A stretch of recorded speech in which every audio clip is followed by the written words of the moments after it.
नमस्कार दोस्तों, मैं प्रियंका स्वागत करती हूँ आपका अपने चैनल में। कैसे हैं आप सब दोस्तों। कार्तिक मास की सारी कथाएं मैं अपने चैनल पे डाल रही हूँ। आप लोगों को अगर कोई भी कथा सुननी है या समझनी है तो ज़रूर आइए मेरे चैनल पे। बाकी की मैं 3 कथाएं अपने चैनल पे डाल चुकी हूँ और सारी कथाएँ एक एक करके मैं डालती रहूँगी।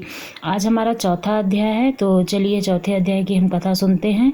ये कथा भगवान विष्णु के मछली रूप धारण करने की है, यानी कि मत्स्य अवतार की है।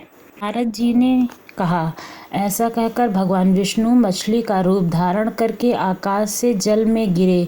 उस समय विंध्याचल पर्वत पर तप कर रहे ऋषि कश्यप अपनी अंजलि में जल लेकर खड़े थे। भगवान उनकी अंजलि में जा गिरे।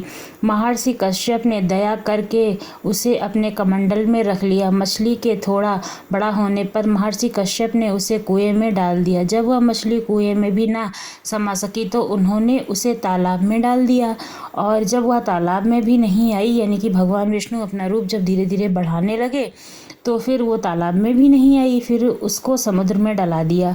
वह मछली वहाँ भी बढ़ने लगी।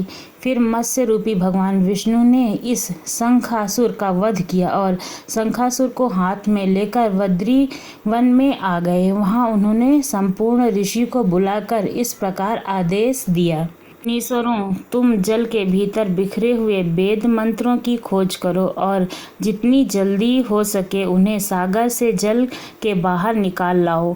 तब तक मैं देवताओं के साथ प्रयाग में रहता हूँ। तब उन तपोवन संपन्न महर्षियों ने यज्ञ और बीज सहित संपूर्ण वेद मंत्रों का उद्धार किया। उनमें से जितने मंत्र जिस ऋषि ने उपलब्ध किए वही उन बीज मंत्रों का उस ऋषि से माना जाता है। तदंतर सब ऋषि एकत्र होकर प्रयाग में गए। वहाँ उन्होंने ब्रह्मा जी सहित भगवान विष्णु को उपलब्ध हुए सभी वेद मंत्र समर्पित कर दिए। सब वेदों को पाकर ब्रह्मा जी बहुत ही प्रसन्न हुए और उन्होंने देवताओं और ऋषियों के साथ प्रयाग में अश्वमेध यज्ञ किया। यज्ञ समाप्त होने पर सब देवताओं ने भगवान से निवेदन किया, देवाधिदेव जगन्नाथ, इस स्थान पर ब्रह्मा जी ने खोए हुए वेदों को पुनः प्राप्त किया है और हमने भी यहाँ आपके प्रसाद से यज्ञ भाग पाया है। अतः यह स्थान पृथ्वी पर सबसे श्रेष्ठ, पुण्य की वृद्धि करने वाला तथा भोग तथा मोक्ष प्रदान करने वाला होगा।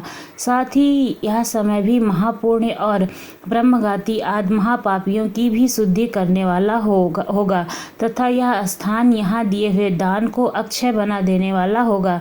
यह वर दीजिए। तब भगवान विष्णु बोले, देवताओं, तुमने जो कुछ भी कहा है वह मुझे स्वीकार है। तुम्हारी इच्छा पूर्ण हो। आज से यह स्थान ब्रह्म क्षेत्र के नाम से प्रसिद्ध होगा। सूर्य वंश में उत्पन्न राजा भागीरथी यहाँ गंगा को आएंगे और यहाँ सूर्य कन्या यमुना से भी मिलेंगी। ब्रह्मा जी और तुम सब देवता मेरे साथ यहाँ निवास करो। आज से यह तीर्थराज के नाम से विख्यात होगा और तीर्थराज के दर्शन से तत्काल सब पाप नष्ट हो जाएंगे। जब सूर्य मकर राशि में स्थित होंगे उस समय यहाँ स्नान करने वाले मनुष्यों के सब पापों का तीर्थ नाश हो जाएगा और यह काल भी मनुष्यों के लिए सदा महान पूर्ण फल देने वाला होगा। माघ में सूर्य के मकर राशि में स्थित होने पर यहाँ स्नान करने से कालोक के आदि फल प्राप्त होगा। देवाधिदेव भगवान विष्णु देवताओं से ऐसा कहकर ब्रह्मा जी के साथ वहीं अंतर्ध्यान हो गए। तत्पश्चात इंद्रादि देवता भी अपने अंश से प्रयाग में रहते हुए वहां से अंतर्ध्यान हो गए। जो मनुष्य कार्तिक में तुलसी की जड़ के समीप श्री हरि का पूजन करता है वह इस लोक के संपूर्ण भोगों को उपभोग करके अंत में वैकुंठ को प्राप्त होता है। तो ऐसी है भगवान विष्णु की माया, इसलिए हमें कार्तिक मास में तुलसी की पूजा करनी चाहिए और भगवान श्री हरि का ध्यान करना चाहिए। आपको ये कथा कैसी लगी ज़रूर बताइएगा। दोस्तों, आप लोगों के समक्ष मैं 5वीं कथा भी सुनाई देती हूँ। प्रभु मुझे सहारा है तेरा, जग के पालनहारा, कार्तिक मास महात्म की कथा कहूँ विस्तारा। राजा पृथ बोले, हे नारद जी, आपने कार्तिक मास में स्नान का फल कहा, अब अन्य मासों में विधि पूर्वक स्नान करने की विधि, नियम और उद्यापन की विधि भी बतलाइए। तब देवर्षि नारद ने कहा, हे राजन, आज भगवान विष्णु के अंश से उत्पन्न हुए हैं, अतः बात आपको ज्ञात ही है, फिर भी आपको यथाचित विधान बतलाता हूँ मैं। अश्विन मास में शुक्ल पक्ष की एकादशी से कार्तिक के व्रत करने चाहिए।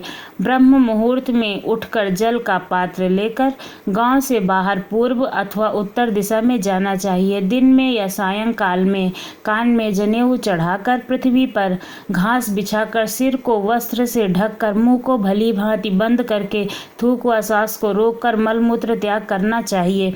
दोस्तों, ऐसा पुरुषों के लिए है, स्त्रियों के लिए भी बिना बोले स्नान करने की विधि है। तत्पश्चात मिट्टी व जल से भली भांति अपने गुप्तांगों को धोना चाहिए। उनके बाद मनुष्य मुख शुद्धि नहीं करता, उसे किसी भी मंत्र का फल प्राप्त नहीं होता है। अतः दांत और जीभ को पूर्ण रूप से शुद्ध करना चाहिए और निम्नलिखित मंत्र का उच्चारण करते हुए दातून तोड़नी चाहिए।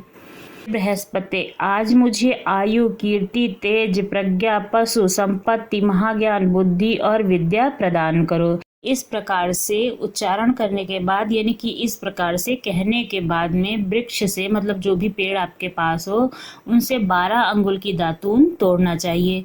दूध वाले वृक्षों के दातून नहीं लेने चाहिए। इस प्रकार कपास, कांटेदार वृक्ष तथा जले हुए वृक्ष से ही दातून लेना मना है, जिससे उत्तम गंध आती हो और जिनकी टहनियाँ कोमल हो, ऐसे ही वृक्ष से दंत वाहन यानी कि दातून लेना चाहिए। प्रतिपाद, अमावस्या, नवमी, छठी, रविवार को चंद्र व सूर्य ग्रहण में दातून को नहीं तोड़ना चाहिए। तत्पश्चात भली भांति स्नान करके फूल, माला, चंदन और आदि पूजा की सामग्री लेकर प्रसन्न चित्त व भावपूर्वक शिवाला में जाकर सभी देवी देवताओं को अर्घ्य देना। आचमनी आदि वस्तुओं से पृथक पृथक पूजा करके प्रार्थना करना व प्रणाम करना चाहिए। फिर भक्तों के स्वर में स्वर मिलाकर श्री हरि का कीर्तन करना चाहिए। मंदिर में जो गायन भगवान श्री हरि का कीर्तन करने आए हों, उनका माला, चंदन, तमाकू आदि से पूजन करना चाहिए, क्योंकि देवालय में भगवान विष्णु को अपनी तपस्या, योग और दान द्वारा मनुष्य भगवान को प्रसन्न करते थे। परंतु कलयुग में भगवत गुणगान को ही भगवान श्री हरि को प्रसन्न करने का एकमात्र साधन माना गया है। यानी कि अगर हम श्री भगवान का गुणगान ही करते हैं तो वही हमारे लिए पुण्य का मार्ग प्रशस्त करा सकता है। नारद जी राजा पृथ से बोले, हे राजन, एक बार मैंने भगवान से पूछा था कि हे प्रभु, आप सबसे अधिक कहाँ निवास करते हैं। इसका उत्तर देते हुए भगवान ने कहा, हे नारद, मैं बैकुंठ या योगियों के हृदय में निवास नहीं करता, अपितु जहाँ मेरे भक्त मेरा कीर्तन करते हैं मैं वहाँ अवश्य ही निवास करता हूँ। जो मनुष्य चंदन, माला आदि से मेरे भक्तों का पूजन करता है और से ही मेरी प्रीति होती है, जैसे कि मेरे पूजन से नहीं हो सकती है। यानी कि भगवान का पूजन करने से उतना ज़्यादा भगवान प्रसन्न नहीं होते हैं जितना उनका गुणगान यानी कि उनके गीत गाने से और श्री हरि का नाम लेने से, भजन करने से वो प्रसन्न होते हैं। तभी नारद जी ने फिर कहा, शिरीष, धतूरा, गिरजा, चमेली, केसर, कंदार और कटहल के फूलों व चावलों से भगवान विष्णु की पूजा कभी नहीं करनी चाहिए। अड़हल, कंद, गिरिर, जूही, मालती और केवड़ा के पुष्पों से भगवान शंकर की पूजा नहीं करनी चाहिए।